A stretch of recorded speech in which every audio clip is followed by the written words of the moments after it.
Well, will you look at this?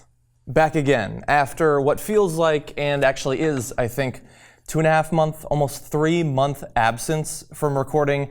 I am back. Thankfully, we have our own studio once again, and I'm able to come in and actually record on the weekends, something I was not able to do at YouTube Space. Such a long gap. I mean, basically, I was off the air for as long as I had been on the air. And yeah, it sucked because I really enjoy doing this. I know that a lot of you, for whatever reason, enjoy watching it. And so I'm sorry that I haven't been around. But I believe, fingers crossed, despite all of the technical problems that just today I've been dealing with to record this by myself, I think from here on out, we should go back to weekly, almost daily content, basically. So I'm very excited to be back to this because this was sort of my passion project on the side, what I do on the weekends. And as you know, I want to be a good host for the main show, and this is, as far as I know, the best way to practice for that. Now, we've got a good, full, chunky show that we've got today. We've got serious stories, we've got fun stories, we've got some offensive stories, and some controversial ones where it's possible you might well disagree with my position, which I think is fun. Still, after the 2.5 months, by the way, you can see up there, it doesn't have a name. It probably never will. Let's be honest, okay? That's what part of this show is about being real, okay? Keeping it real. And really, we're never going to have a title. But let's go to the actual stories. A week ago, Typhoon Haiyan swept through the Philippines, causing absolute devastation. Over 3,500 dead, according to the latest reports. Countless thousands of others fighting for their life, looking for food, looking for water. There's mass looting, there's violence, people just trying to survive. Now, thankfully, people, countries, and organizations around the globe have been doing what they can to contribute to the effort to help out those in the Philippines.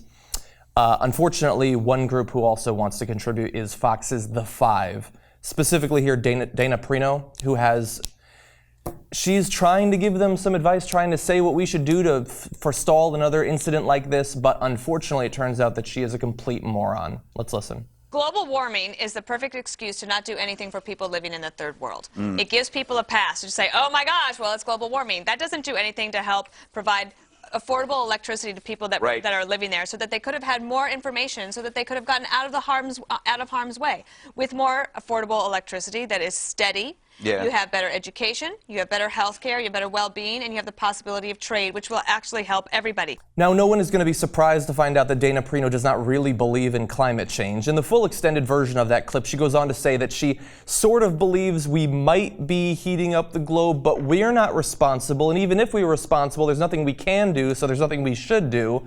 Bob Beckel stands up in defense of climate change, saying we should do something about it. Eric Bolling has to jump in and say something about the world going through heating and cooling cycles. He says every 50 years. He doesn't even get the talking point right. And then I think the girl on the end with the legs, she's basically just there for the legs, chimes in that, yeah, they said there was going to be an ice age and then the polar bears were going to die. Which, no, that's not why we were saying the polar bears were going to die. We're saying that it's because of climate change now, whatever. But the idea that fossil fuels are what they need is insanity.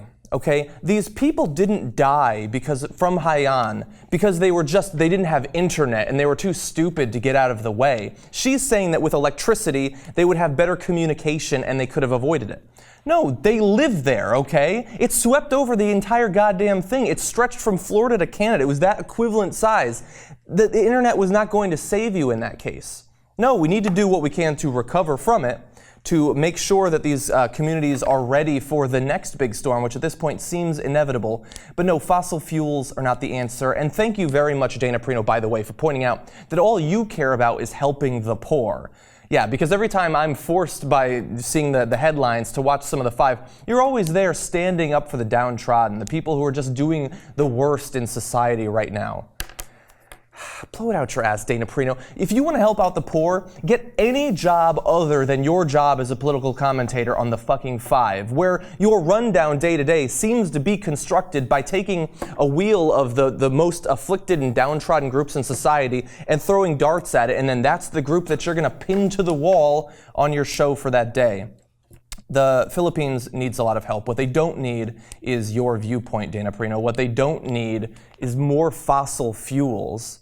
No, we should do what we can to help them, but Dana Perino has no idea either what that is or is not ready to be intellectually honest and talk about climate change and what we need to do to make sure that storms like this do not become even more common in the future. Okay. Fucking Dana Perino. I don't know why I cover the 5. It just always pisses me off, but unfortunately, they're only on for an hour a day, but they talk about so many different things that every website I go to for stories is just flooded with it every single day. And occasionally, especially when it's about something like the people who have died in Haiyan, I feel the need to comment on it. But we're going to move on now. Melissa Bachman is a hunter. She's a female hunter, and she was recently on a trip to Africa, South Africa specifically, and she was very proud of one of the kills she managed. This is a picture of the kill. You see her posing over a male lion. An incredible day hunting in South Africa. Stalked inside 60 yards on this beautiful male lion. What a hunt. But obviously, unfortunately, the lion is dead in that photo because she has killed it with her very high-powered rifle. I would not want to be within 60 yards of a lion. That does sound scary, but having a gun like that probably would make me feel a little bit better about it. Don't think it's exactly a fair fight at that point, and many people around the globe don't think that it's a fair fight because she has received a massive amount of pushback, not necessarily for the killing of the lion, but just the gleeful Instagramming of the killing of the lion. And the lion is not the end of her trophies that she's bagged on this trip and similar trips. Other pictures that you'll see, killed a crocodile, got a zebra there, didn't even know you could hunt zebras. Warthog, I don't have a big problem with that, my love of Lion King notwithstanding. A brown bear that she was able to kill, I believe in Alaska, and an antelope. Now we're going to talk about the controversy in just a second, but let me point out that while I enjoy going shooting, I've done it a number of times. It was one of the ways that I bonded with my father growing up. And I appreciate firearms technology, find them to be very interesting. The idea of my hobby, or my career in the case of Melissa Bachman, being killing these animals and then posing over their they're soon to be rotting corpses. The idea that you would want to just drape yourself over a dead animal that's gushing blood from the rifle shot that you just pumped into its body. I don't understand that, okay? And it's not because I just love animals so much. It just seems like, how heartless do you have to be to gun down an animal and then want to drape yourself over its shattered body? I don't understand that. I wasn't a fan of Sarah Palin when she did it recently, and I'm not a fan of it in this case. At least in Melissa Bachman's case, she doesn't have the gun resting on the animal pointing at her, showing that she has no idea about what you should do to be safe while hunting. Anyway, a lot of people very pissed off at her. Ricky Gervais had a funny little tweet. He retweets her, incredible day in South Africa, stalked this male lion, what a hunt. And he adds, spot the typo. I think you can figure out where he's going with that. Lots of other tweets attacking her, and in fact, it eventually led to a change.org petition to make the South African government deny future entry to the country for her. I don't know if change.org has power over the South African government, but they're basically saying that she is an absolute contradiction to the culture of conservatism this country prides itself on. Her latest Facebook post features her with a lion she has just executed and murdered in our country. So yeah, over 13,000 signatures there. So it's receiving a lot of pushback.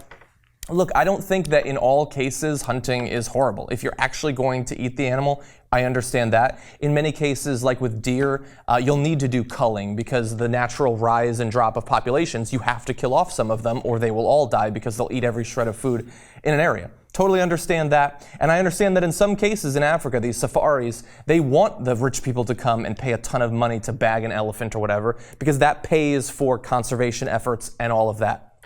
I don't have a problem with that. But the idea that you should glorify in it, or that it should be like what you showcase to the world through social media, you can choose to do that, certainly. You have your free speech rights. But you should not be surprised when people in the modern day strike back the way they have. I like to think that we have moved on as a species. There's at least 13,000 other people who believe that we have as well. And so if you want to go hunting, maybe keep the photos to yourself next time. Melissa Bachman. One of the things that I think you guys might disagree with me on. Not against hunting entirely. My father was a hunter. He used to go bow hunting for deer. A little bit different than gunning down a lion.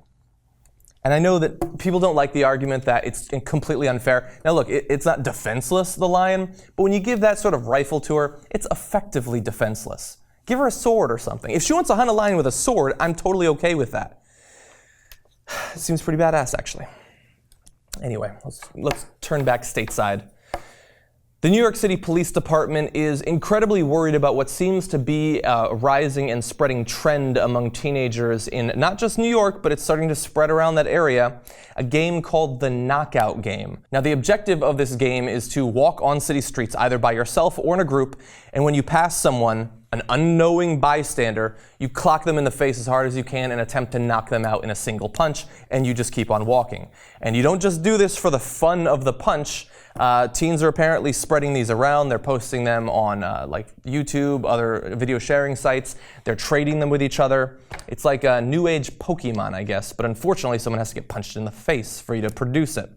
And look, I'm gonna say I don't know how big of a trend this is. They say that it's spreading to Pittsburgh, St. Louis, and all that. This is the sort of thing that local media and police departments almost always say is becoming common, and turns out that it's just a couple of cases.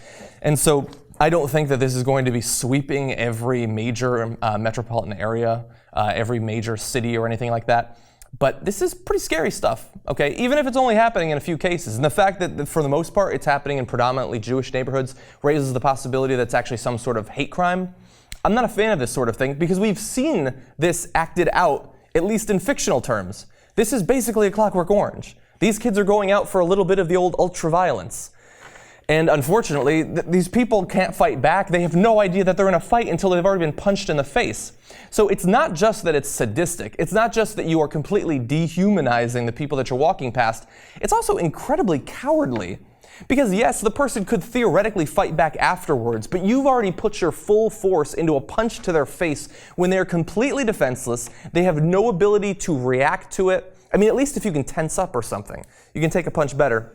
But no, these kids are fucking monsters, fucking animals. And if it starts to spread, oh my God, I would react so harshly. Like, one of the purposes of prison, the way it's constructed right now, yes, it's supposed to be for rehabilitation, but at some point it's also to segregate these people from the larger population. And if these kids at 18, 21, possibly even older, if they think that this is an okay way to go about their average day, they need to be separated from the population. This is not how we run a civilization. We're trying to have a society here, and it requires a bit of a social contract. Not punching an unknowing person in the face is part of that. These kids, not a fan of that part of it, I guess, and so I think that if you can track them down, and since they are spreading the videos, it shouldn't be that difficult. You gotta lock them up. But hopefully, it's not spreading. If it does, we'll be back with more. Anyway.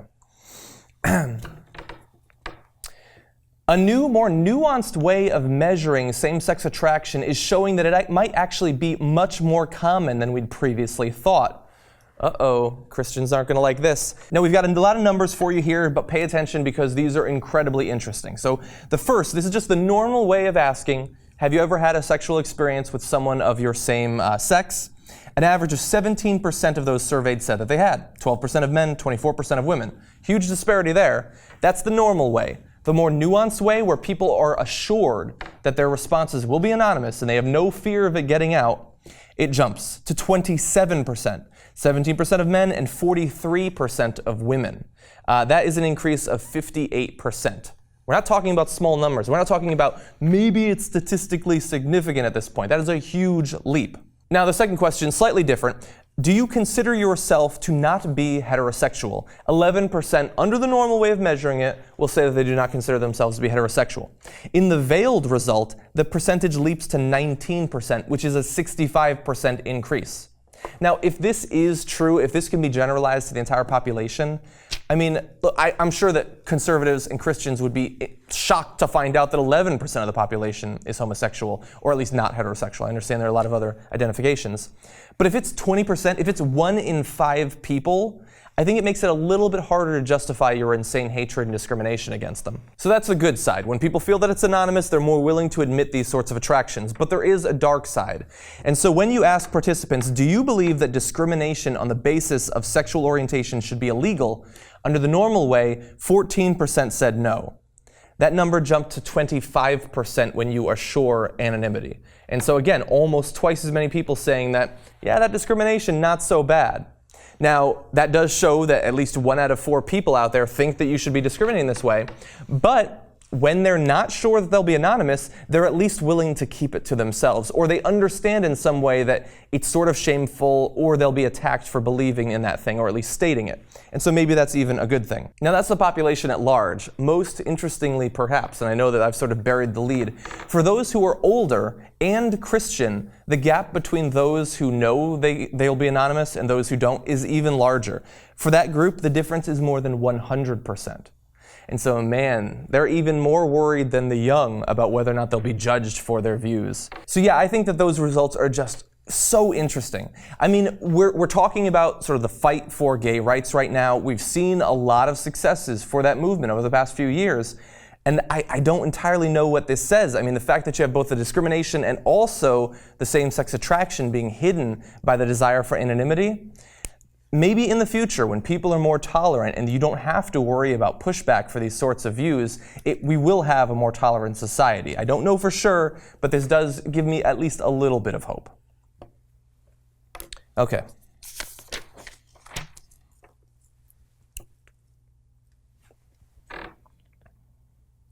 So it turns out that Dick Cheney might actually be even more heartless than we thought he was. Now, what I'm going to talk about in this video is by no means worse in absolute terms than pushing for war in Iraq, pushing for war in Afghanistan, being willing to slaughter pretty much any non-white person that he finds, and even white lawyers if they come in range of his shotgun.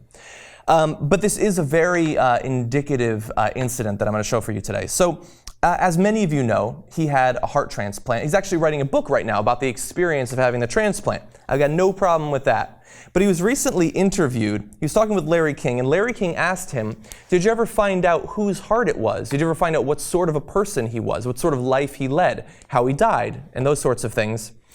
Cheney responded with, it hasn't been a priority for me. Now that by itself might not sound so bad, although it does seem a bit callous, just meh, whatever, just let's move on. But he goes on, when I came out from under the anesthetic after the transplant, I was euphoric. I'd been given the gift of additional lives, additional years of life. For the family of the donor, they'd just been through some terrible tragedy. They'd lost a family member. Can't tell why, obviously, when you don't know the details. But the way I think of it from a psychological standpoint is that it's my new heart, not someone else's old heart. And I always thank the donor, generically thank the donors for the gift that I've been given. But I don't spend time wondering who had it, what they'd done, what kind of person. I hate you, Dick Cheney. You are an absolutely heartless, cold bastard of a man. And I understand there, you might not understand why I say that, because he does thank the family. Okay? He does. But he also has to condition it with saying that he generically thanks the family. I can't tell why it was a tragedy, obviously, because I don't know. Now look, the reason that I want to talk about this is not just because I think that Dick Cheney is a dick. It's that I think it goes to the heart of what makes a person a conservative, one of the very important elements of it.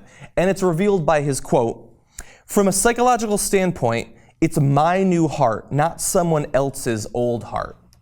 And so while he thanks them generically for getting the heart out of it, he doesn't really care about how he got it. And it's already his new heart. It came from someone, whatever. I don't have time to figure out what they were like, what their family went through. And that so is played out every day in the conservative politicians, the conservative media pundits, like Paul Ryan. I got where I am because I worked hard. Oh, I got some Social Security money that got me through college? Now let's not talk about that. You know, if you're a business owner, the fact that all your workers did that work, you wouldn't have had a business without it. Fuck the workers, don't let them unionize, who cares? I don't want to see them, I don't want to talk to them, I'm certainly not going to pay them minimum wage. It's the idea that you did everything you did, you earned everything you earned, and who cares who was sort of involved along the way, whether it's working for your business or whether it's donating a heart to you. It's the idea that only you matter, only your experiences matter. It is so self-centered. And yes, you're probably not going to be surprised to find out that Dick Cheney is a good example of that. But you should be on the lookout for this, because I think that this is one of the things driving many people towards conservatism. It's the desire to not feel that you owe anything to anyone, including a heart. Now, the author of this, an alternate, pointed out an interesting thing, the terminology there. He says it wasn't a priority to find out about him. Remember his famous quote about the Vietnam War is that he didn't take part because he had other priorities at the time. Fuck your priorities, Dick Cheney, you son of a bitch. And also, somebody points out a very good thing in this. Maybe it's a good thing he didn't inquire about it or try to talk to the family, because then they would have found out that their dying family member had donated their heart to Dick Cheney. And that's just insult to injury. Okay.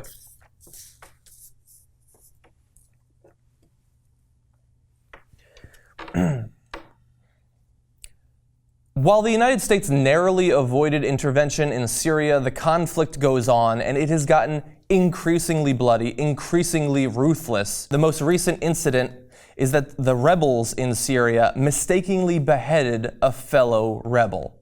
Disaster. Literally. Use your heads, guys. Come on. No, that's awful.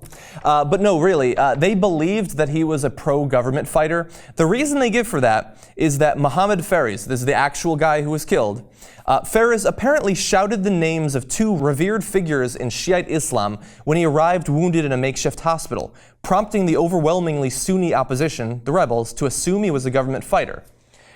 And so obviously they had to cut off his head. I know that I'm sort of making light of this, but this is the only way I can approach this absolutely insane, irrational situation that we have going on over there.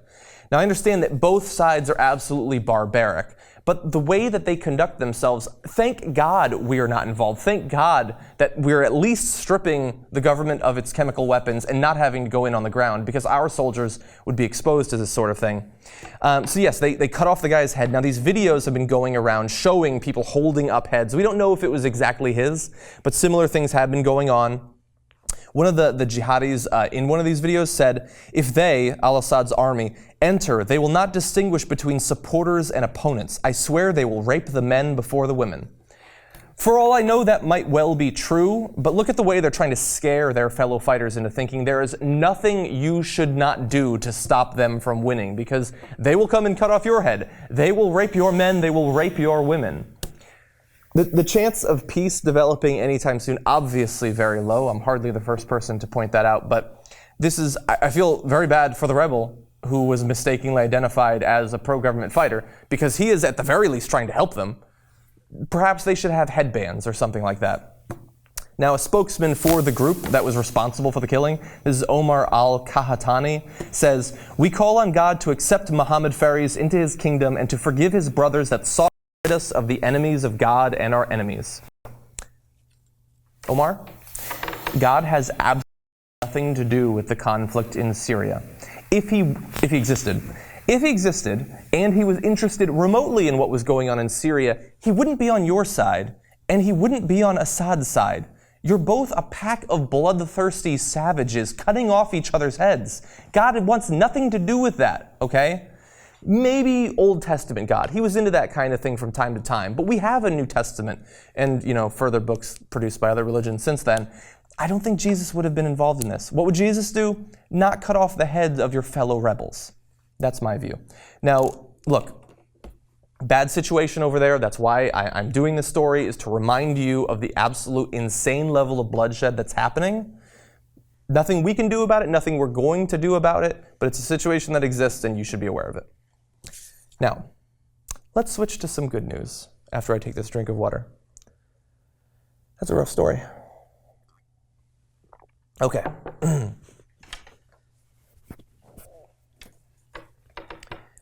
A type of fruit that many here in America are probably not even aware exists might be the key to ending global hunger. Sounds good so far, right? I'm talking about the breadfruit. I've never had a breadfruit, very interested in it now, but let's give you some facts about it. The breadfruit grows on tall trees in tropical areas like Hawaii, Samoa, and the Caribbean. It's high in energy from carbohydrates, low in fat, and has more potassium than 10 bananas. Now that stat is a little bit deceptive because bananas actually aren't that high in potassium. That's just marketing. Okay, there are many other things you can get for potassium, but let's move on. Now, one of the reasons that this is considered to be a possible end to world hunger is because, as we said, very energy dense, it's obviously healthy, and it apparently grows in exactly the sorts of climates that you need to combat the vast majority of global hunger. More than 80% of the world's hungry live in tropical or subtropical regions, and that's exactly the type of environment that is perfect for growing these breadfruit trees. And so, after realizing this, a couple of different organizations have been trying to spread these trees around the globe. They've developed very hardy varieties of it, and they've been shipping them all over the place after developing these very advanced models and maps of where they can grow best, how they can distribute them, and those sorts of things. We've got the Global Breadfruit Institute and also the Breadfruit Institute. Now, I know it sounds a little bit funny that there are a couple of institutes that are specifically designed to spread this type of fruit, but I think that this is absolutely awesome. Some of these were recently sent to Haiti, which has had some troubles of late. It's a group called Trees That Feed Foundation, and the newly planted breadfruit trees are feeding at least 1,000 orphans per day. Now, look, you're not going to have great cuisine just eating breadfruit, which people say when prepared tastes something like bread or possibly potatoes. But if it'll keep you alive, then this is awesome. And it seems like the exact sort of thing that America should get behind, helping to spread these. Sending money after disaster is great, but trying to produce a sustainable, durable way of helping to feed the hungriest people in the world, I think is a very admirable goal.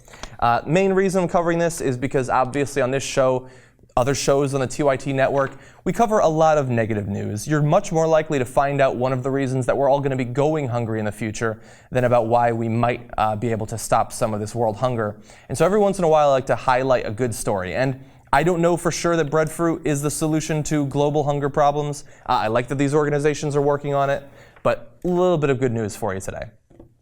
Finally, final story for today. One more drink. I don't know if you can tell, you can probably see how incredibly sweaty I am. This studio gets really hot. First of all, wearing the coat. Second of all, you've got the lights on you. It gets very stagnant, very hot. So I hope you appreciate what I'm doing for you. A TV show is being launched that purports to be the conservative Daily Show. Now, hold on to your boots, okay? You've probably heard of this before. Let's see, there was the half-hour news hour. There's Red Eye with Greg Gutfeld. Hilarious guy on Fox News. You hear about this every once in a while. Now, everybody wants to be Jon Stewart, and so I don't fault the right for wanting to have an equivalent to him, an equivalent to John Oliver, Stephen Colbert. It's not going to happen. First, the details. The show is going to be called The Flip Side. It's going to be hosted by Michael Loftus. It's being produced by Telco Productions, and it's going to be a half-hour weekly show, at least in the beginning. I'm sure that they hope it can become a daily thing. And it's going to have sort of an interview focus. And they're saying that they're going to be anti-politically correct, and they're going to poke fun at the powers that be. Now look, nothing against Michael Loftus. His website says that he's one of the most in-demand comedians in the country. Did a bit of research. He unfortunately doesn't have a Wikipedia page, which makes it hard to believe what he's saying on his website. Sure, he's a nice guy. Love that he's trying to do this. Everybody should try to bring a little humor to the world, whether you're a conservative or a liberal. But the show is going to fail. It is obviously going to fail for the same reasons that past shows of this type have failed. It's because conservatives aren't funny. And by that, I don't mean that no conservative can be funny. I just mean that he can't be funny because he's a conservative. He can't be funny by being conservative because conservatism is not funny. Being conservative isn't funny. Being conservative is not about humor. It's about fear and suspicion and paranoia and intolerance and being worried about losing jobs to one minority group and votes to another minority group and oh shit, there are the homosexuals and now Muslims are coming in to take over our laws and what are you kids doing? Why are you kissing each other in public? It's about fear. It's about worry. It's about treating yourself as a victim when you are a part, every characteristic you have demographically is a part of the vast majority, okay? An old white Christian person who feels like the entire country is just coming after them in every possible way. That's what being a conservative is about. It doesn't mean that every conservative is like that, but if you're ideologically conservative enough to star in a show like this, you better believe he's going to have a lot of those views. And the problem with a conservative Daily Show that makes it impossible to be like the real Daily Show is that you can say you're going to poke fun at the powers that be, and it might even be true in the beginning, because the powers that be Obama. But eventually, if it becomes Ted Cruz or Rubio or Jeb Bush or whoever, you're not going to do it anymore. Because the right does not attack the right. Certainly not if it hurts the right nationally, as it would if you were to attack the president. Daily Show goes after Obama all the time. Stephen Colbert, that's the whole thing his show does, despite the fact that he's actually liberal. It's that they attack everyone. They point out the hypocrisy in the system regardless of who is demonstrating it. Okay, if there's something wrong in the system, they want to expose it. And it doesn't matter if the target is liberal or conservative. They have their bias, perhaps, but that's not how they run the show. That is how this show is going to be run.